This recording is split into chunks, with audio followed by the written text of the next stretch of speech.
ভোটের বাকি ৮ দিন। যত ভোটের দিন এগিয়ে আসছে ততই কেন্দ্রীয় বাহিনীর বুটে শব্দ মুখরিত হচ্ছে জলপাইগুড়ি শহর থেকে গ্রামান্তরে।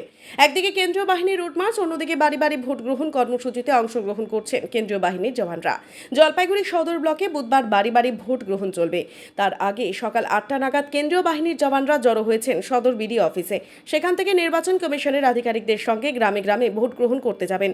শেখ আব্দুল রউফ নামক এক কেন্দ্রীয় বাহিনীর জওয়ান জানায়, জলপাইগুড়িতে শান্তিপূর্ণভাবে সবকিছু চলছে, এখনো কোনো অশান্তির খবর নেই। পুরীতে তো আপনারা এসছেন, ভোট তো দোরগোড়ায়।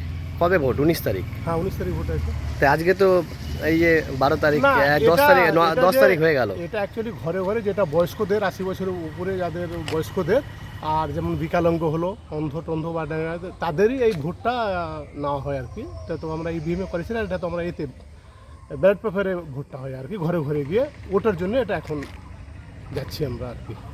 আচ্ছা, এমনি রুট মার্চ? হ্যাঁ, রোড মার্চ চলছে আমাদের।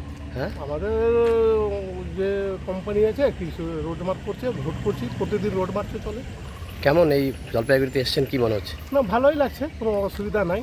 দেখছি তো, আমরা তো গ্রামে গ্রামে ঘুরছি, বেশ এখন তো শান্তভাবেই সব কিছু চলে যাচ্ছি, আর আশা করছি শান্তভাবেই মিটে যাবে। আপনার নাম? আমার নাম হেড কনস্টেবল আব্দুল রউফ। হ্যাঁ, হেড কনস্টেবল আব্দুল রউফ। আব্দুল রউফ। রৌফ? হ্যাঁ, রৌফ। হ্যাঁ। কোথায় আপনার, কোথা থেকে আপনারা? কোন কোন ডিপার্টমেন্ট? আমরা সাইকেল থেকে। সিআইএস।